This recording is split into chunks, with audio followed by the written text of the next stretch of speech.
학창 시절에 무단 결삭과 폭력으로 정학 위기에 몰린 한 학생이 있었습니다. 교무실에 불려온 학생은 교사들의 비난과 훈계에 마음을 닫고 어차피 나는 이 망한 인생인데 마음대로 하라 하는 강한 거부감이 있었습니다. 그러나 새로 부임한 상담교사는 학생의 상벌 기록이나 성적표를 따지지 않았습니다. 대신 이렇게 물었습니다.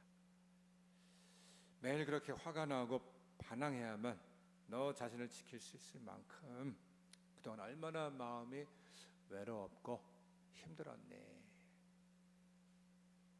이 문제 행동에 책망받을 줄 알았던 학생은 자신의 깊은 외로움을 짚어준 그 교사의 한마디에 멍해졌고 이내 참았던 눈물을 터뜨렸습니다. 마음이 진정되고 감정의 정화가 일어날 순간이었는데요. 감정이 안정되자 학생은 자신의 상황을 객관적으로 바라보기 시작했습니다.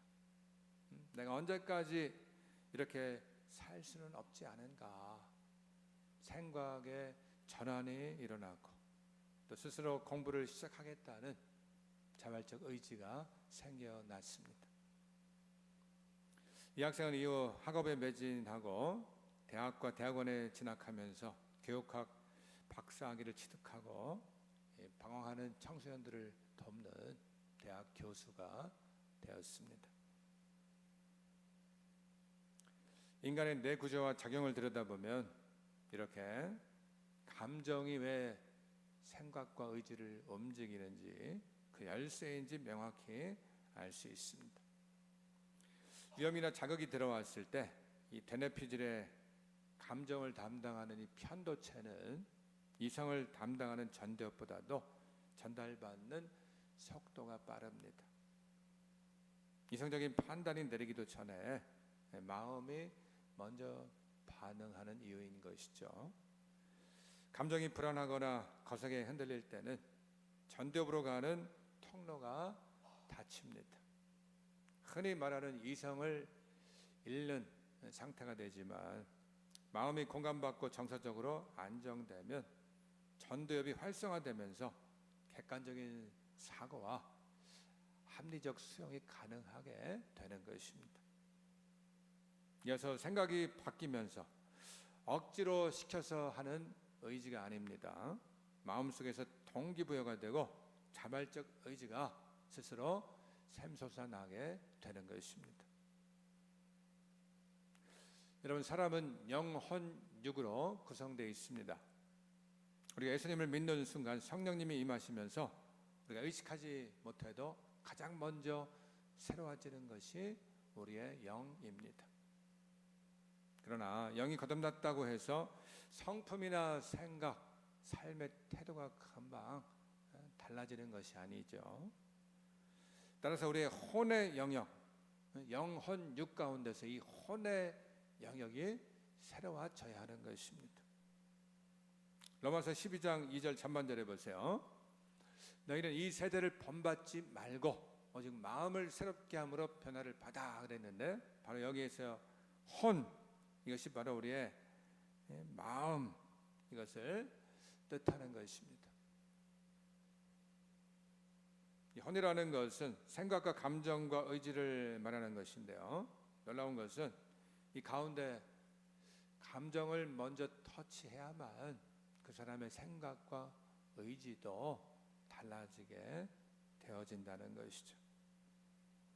그런 점에서 오늘 이 시간에 이제 포도나무 비유를 통해서 우리의 마음이, 이 혼이 어떻게 새로워질 수 있는가를 살펴보도록 하겠습니다. 여러분, 어떻게 하면 우리의 이 마음이 성령님의 다스림을 받아서 하나님의 사랑을 깊이 경험하고 복된 열매를 맺는 삶이 될 수가 있겠습니까? 먼저 마음속에 과거의 상처를 치유하고 회복해야 합니다. 2절 전반절에 보면 물은 내게 붙어 있어 열매를 맺지 아니하는 가지는 그랬어요. 지금 주님께 붙어 있지 못하고 떨어진 사람을 가리키지 않습니다. 붙어 있지만 그럼에도 열매를 맺지 못하는 자를 향한 말씀입니다. 왜 열매가 없겠습니까? 인간의 마음이 건강하지 못하고 악한 일에 빠지는 부분이 있기 때문입니다. 성경은 우리가 하나님의 사랑을 알고 그 사랑 안에 거하면서 자라가라고 말씀을 하죠. 그 이유는 신앙의 첫 출발은 영적인 갓난 아이에서 새롭게 시작되기 때문입니다. 이 상태에 머물지 말고 어린이로 또 청년으로 어른으로 성장을 해야만 삶 가운데 열매를 맺게 되는 것입니다. 그런데 여러분, 그 사랑 안에 거하지 못하게 하는 방해하는 요소가 5가지가 있다는 것이죠. 베드로전서 2장 1절에 보십시오. 그러므로 모든 악독과 모든 기만과 외식과 시기와 모든 비방하는 말을 버리고 그랬어요. 이 5가지를 잘 한번 생각해 보십시오. 악독은 용서하지 않는 마음입니다. 기만은 자신의 이익을 위해서 다른 사람을 속이거나 거짓말하는 행위입니다. 외식은 경건의 모양만 있지 능력은 없고 지식으로만 알고 마음으로는 경험하지 못하는 상태입니다. 또 시기는 내가 받을 사랑을 다른 사람들이 받는다고 여길 때는 상대의 인격을 파괴시키는 것입니다. 비방은 열등감으로 인한 중상모략이라는 것이죠. 이 5가지를 항상 경계하고 주의해야 하겠습니다. 왜 그렇습니까? 인간의 마음은 여러분 죄를 지으면 상처를 받게 됩니다. 내가 상처받았어요. 이것은 여러분 그것으로 끝나는 게 아니에요. 다른 사람의 죄로 인해 내가 상처를 받는 것이고 또 내가 상처받으면 어떻습니까? 그 앞에서 거론한 5가지의 증상이 내 안에 생긴다는 것이죠. 그런데 여러분, 우리 하나님이 누구십니까? 하나님은 절대 우리를 거절하지 않으세요. 이 상처를 정의하면은 죄로 인해 생긴 거절감이라고 할 수 있는데요. 우리 하나님은 죄 가운데 있는 우리를 보면서 거절하지 않으신다는 것이죠. 왜냐하면 우리 안에 의를 보시기 때문에 행위에 관계없이 모든 사람을 다 사랑으로 용납하시고 품어주신다는 것입니다. 그런데 죄로 인한 상처는 사람의 이 마음에 그리고 나아가서 거짓 메시지를 우리의 생각에 심어줍니다. 어떤 증상이 발생하겠습니까? 누구나 내가 활동하는 모임에서 인정받고 환영받고 싶은 욕구들이 있죠. 언제나 용납해주고 관심받고 싶어하는 욕구가 있습니다. 그런데 가만히 한번 현실을 보십시오. 여러 가지 상황과 형편들 또 사람들과의 관계 가운데 채워지지 않는 요소가 있습니다. 그때 대부분 사람들은 하나님께 원망하거나 불평합니다. 또 어떤 사람들은 분노하면서 다른 사람과의 관계를 끊어버리고 자신만의 세계 속에 들어간다는 것이죠. 나아가 어떤 사람은 자신의 육체를 더럽히고 타락시키는 것입니다. 왜 이런 증상이 발생하겠습니까? 하나님의 관점에서 내 삶에 일어나는 일들을 바라보지 못하기 때문입니다. 더 나아가서 그 내면을 들여다보면 거절과 쓴뿌리로 인하여서 뭐가 생기느냐? 이제 내 안에 잘못된 정욕이 솟구친다는 것이죠. 내가 원하는 대로 되지 않으니까 그것을 육체적 욕망으로 해결하려는 것입니다. 보십시오. 어떤 사람은 학생 때 별로 잘못한 것이 없는데 선생님께 불려가서 두들겨 맞지 않습니까? 요즘에 그런 일이 없지만은 과거에는 그냥 엎드려 뻗쳐가지고 빠따 맞는 것이 일상이었습니다. 그러면 나중에 이 권위자에 대한 두려움과 거부감이 생기고 문제가 발생합니다. 가정의 환경 가운데 부모님을 불신하게 되고 또 사랑과 인정을 받지 못했다고 해보십시오. 그럼 나중에 커서 사회에 들어갔을 때 잘 적응하지를 못합니다. 그 마음의 상처로 인해서 또 다른 문제, 또 더 큰 죄를 짓게 된다는 것입니다. 우리 하나님께서 여러분 이런 상태에 있는 우리를 바라보면서 어떻게 하시겠냐는 것이죠. 오늘 2절 중반절에 보십시오. 하나님께서 아버지께서 그것을 제거해 버리시고 그랬어요. 오해하지 마십시오. 우리 좀 성경 번역이 잘못됐는데 이 제거한다는 헬라어 아이로는 들어 올리다라는 뜻입니다. 들어 올리다. 왜 들어 올리겠습니까? 당시에는 철사가 귀하기 때문에 포도 가지는 땅을 기어갈 수밖에 없었습니다. 그런데 문제는 땅에 닿은 가지는 열매를 제대로 맺을 수 없다는 것이죠. 오기에는 습기로 썩고 건기에는 자양분을 제대로 공급받지 못하기 때문에 나중에 문제가 발생합니다. 그때 농부가 가지를 들어주고 그 밑에다가 이제 돌을 받쳐주면은 이제 가지가 튼실해지고 나중에는 열매를 맺게 되는 것입니다.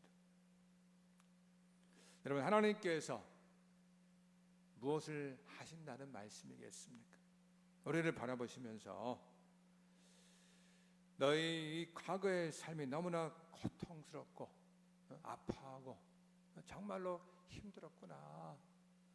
우리의 마음을 헤아리시면서 위로하신다는 것입니다.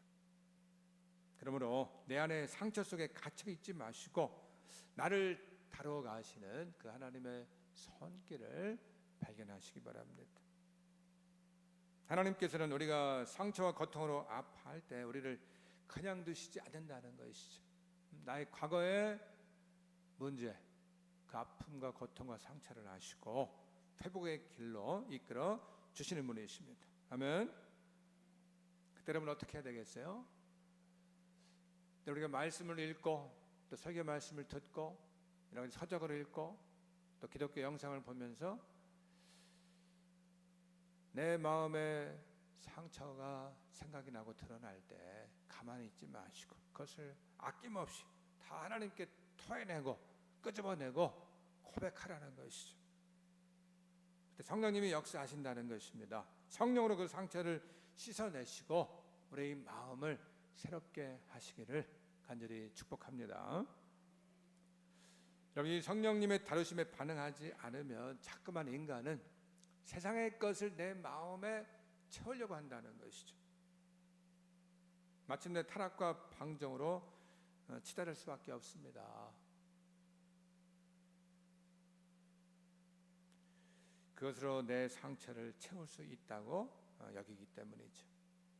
그때마다 하나님께서는 우리의 상처난 마음을 만져주시고 오늘 본문과 같이 바닥에 기어다니고 헤매지 말고 들어 올리신다는 이 사실을 아시기 바랍니다.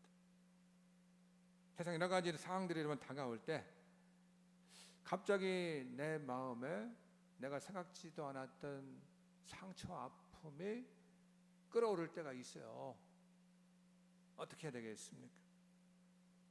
그때마다 나에게 손을 내밀고 다가오시는 그 하나님의 손길을 붙잡아야만 한다는 것입니다. 네가 그렇게 힘들고 어려웠을 때 내가 너와 함께 아파했단다. 네가 고통스러울 때 나는 너를 업고 그 고난의 길을 쉼없이 달려왔단다. 말씀하신다는 것이죠. 그 아버지의 사랑을 깨닫는 자가 상처를 극복하면서 내면의 건강함을 유지할 수가 있는 것입니다. 성도 여러분, 하나님께서는 절대로 우리를 방치하지 않으십니다. 세상에서 나를 끌어올리기를 원하신다는 것이죠. 나를 다루시는 그 하나님의 손길을 놓치지 마시기 바랍니다. 나를 치유하고 회복케 하시는 그 하나님의 놀라운 사랑을 깊이 경험하시기를 간절히 축복합니다. 다음은 주님께 붙어있는 믿음으로 날마다 자라가야 합니다. 예수 믿다가도 여러분 떨어질 수 있다라고 말씀드렸죠. 떨어지면 여러분 그 영혼이 천국에 가지 못하는 거예요. 근데 붙어있는데 붙어있기만 하면 안 됩니다. 날마다 자라가야 된다는 것이죠. 5절에 보십시오. 나는 포도나무여 너희는 가지라. 그가 내 안에 내가 그 안에 거하면 사람이 열매를 많이 맺나니 나를 떠나서는 너희가 아무것도 할 수 없음이라. 우리가 오늘 열매를 얘기하니까 우리의 삶에 세상에서 성공하고 출세하고 높아지고 돈 많이 벌고 그런 것을 생각할 수 있는데 그렇지 않습니다. 열매를 많이 맺으면 할 때 이 영어 성경에는 many가 아니고 much라고 되어 있어요. much. 우리 앞에서 설명한 것처럼 우리의 혼 어떻게 우리가 새로워지고 건강해지느냐에 따라서 삶의 열매가 그로 인해 달라질 수 있다고 하는 것이죠. 이것을 보면 우리가 삶 속에 열매를 맺기 위해서는 무엇이 필요한지 알 수가 있어요. 우리가 여러분 주님 안에 거해야 한다는 것입니다. 그렇지 않으면 이 말씀처럼 우리는 아무것도 할 수 없다는 것이죠. 그럼 우리가 주님 안에 거한다는 뜻이 도대체 무슨 말이겠습니까? 오늘 7절 한번 같이 읽겠습니다. 너희가 내 안에 거하고 내 말이 너희 안에 거하면 무엇이든지 원하는 대로 구하라. 그리하면 이루리라.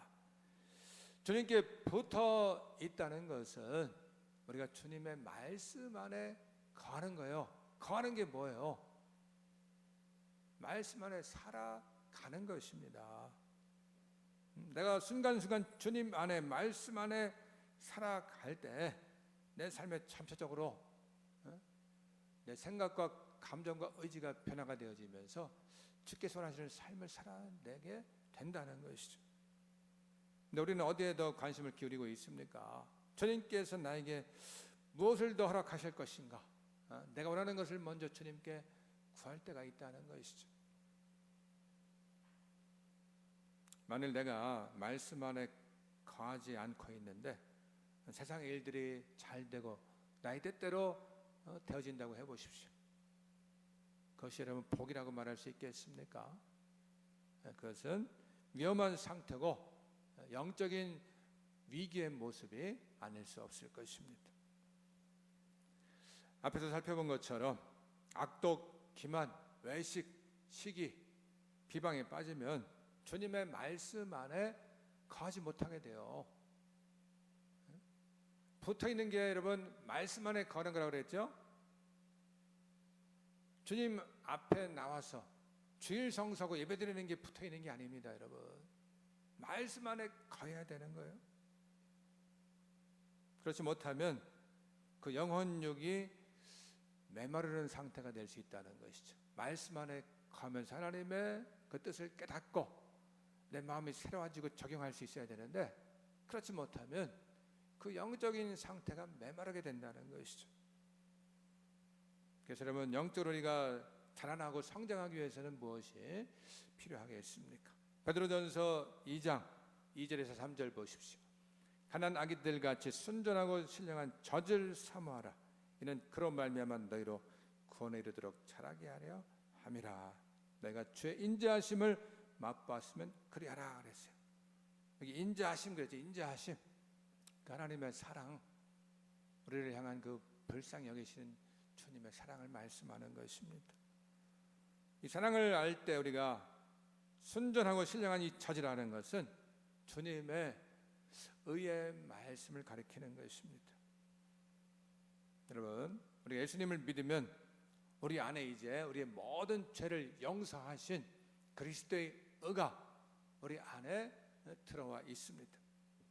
그것을 알고 우리는 그 의를 가진 자로서 세상의 불의가 아니고 말씀을 따라서 하나님 원하시는 의의 삶을 살아가게 되는 것입니다.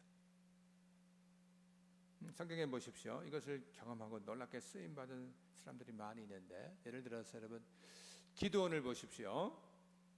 이스라엘이 악을 행할 때마다 하나님께서는 주변의 민족들을 들어서 이스라엘 백성들을 징계하시는 것을 볼 수 있는데요. 사사시대 때 귀하게 사용된 사람이 바로 기드온이었습니다. 이 기드온을 향해서 주님이 뭐라고 하시나요? 이 천사를 통해서 말씀하시기를, 사사기 6장 12절 후반절에 보십시오.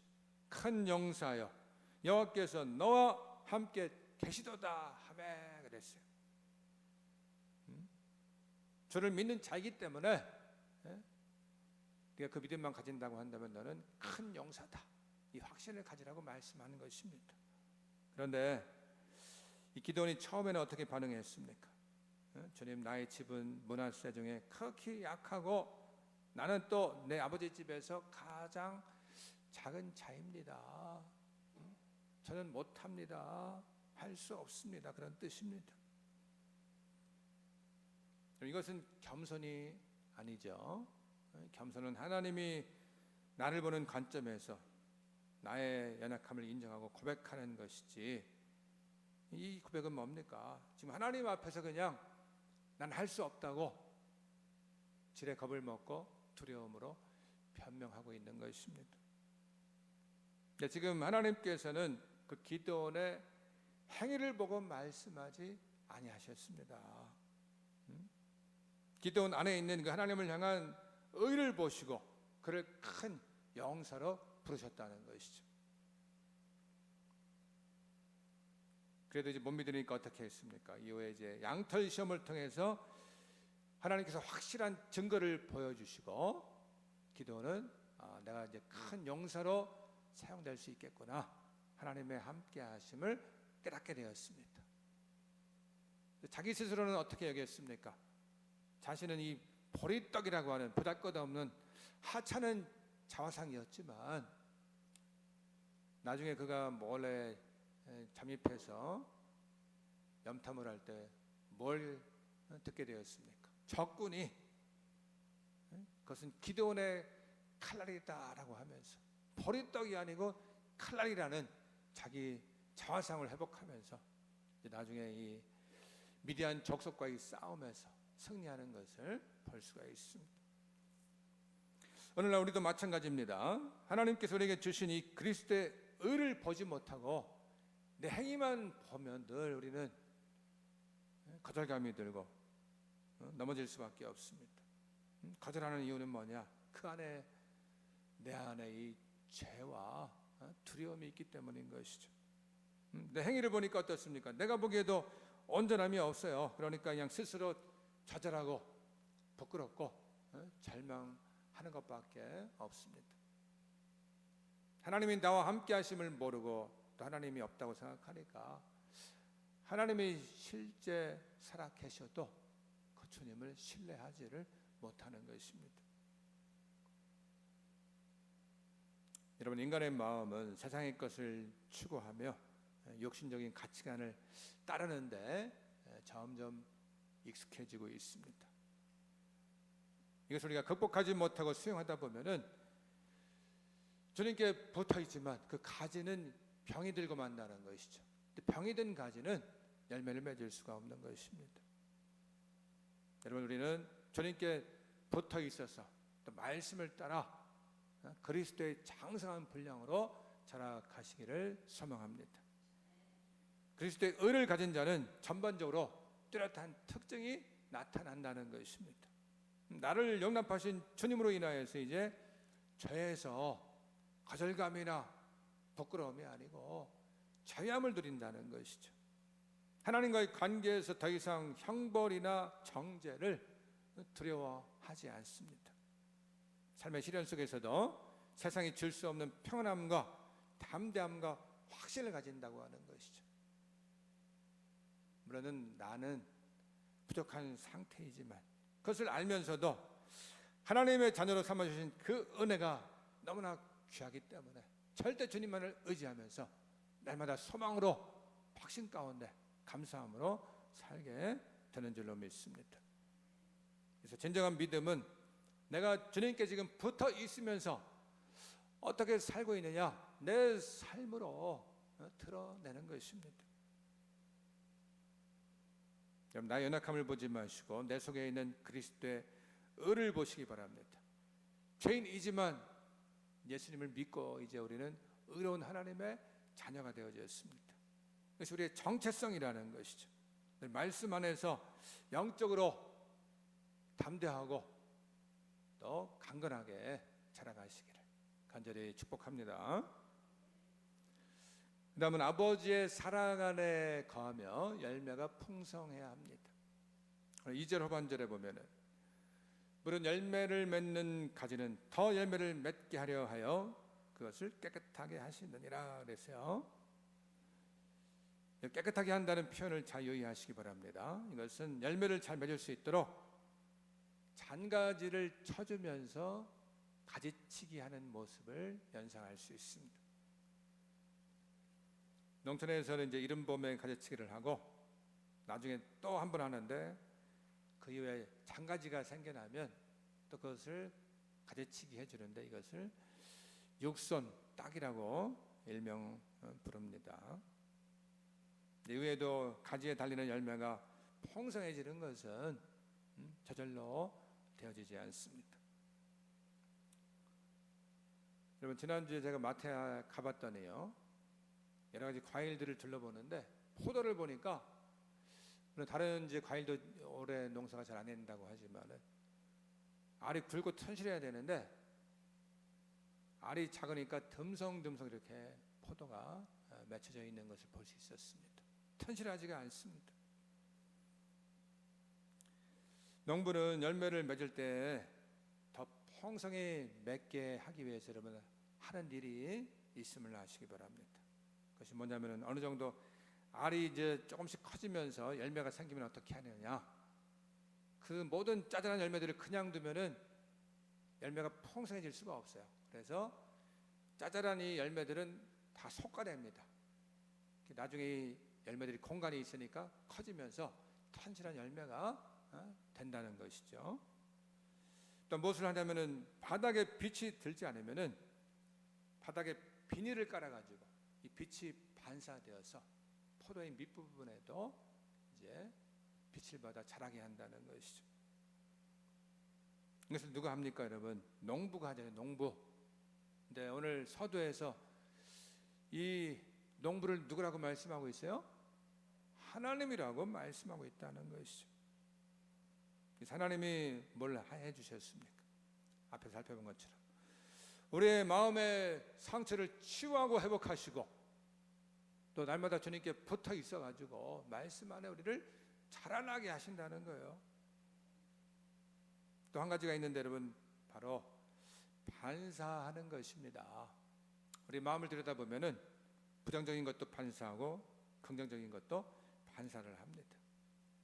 그런데 하나님의 사랑 가운데에서 치유해지고 강건한 영혼들은 어떻게 되겠습니까?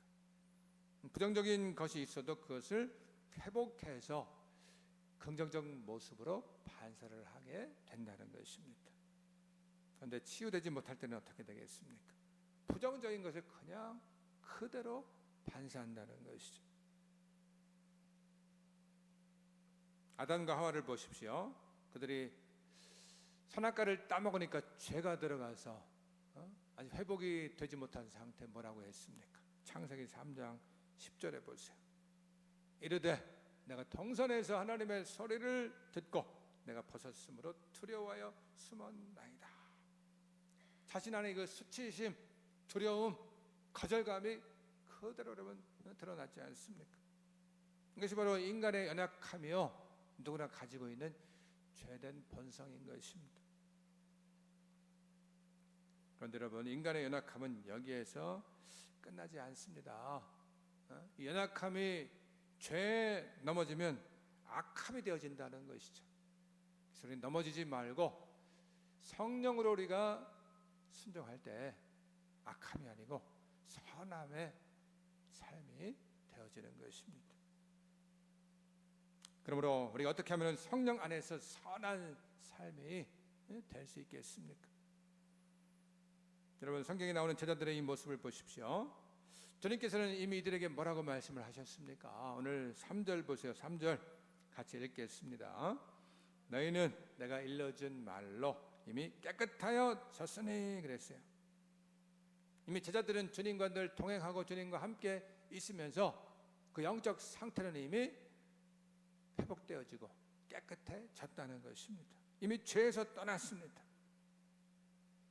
우리가 앞에서 서도에서 예배를 시작하면서 고린도후서 5장 17절 말씀을 묵상하면서 되돌아봤잖아요. 이미 우리는 과거에서 벗어났습니다. 누구든지 그리스도 안에 있으면 새로운 피조물이라 이전 것은 지나갔으니 보라 보라 새 것이 되었도다라고 말씀하고 있는 거예요. 여러분, 하나님께서 아담과 하와가 범죄했을 때 그들의 수치를 가려주시려고 뭘 하셨습니까? 성경을 가만히 보면은 가죽옷을 지어 입히셨음을 여러분 아시기 바랍니다. 우리 아버지의 사랑을 알고 그 사랑 안에 거하는 자가 되어야만 하는 것입니다.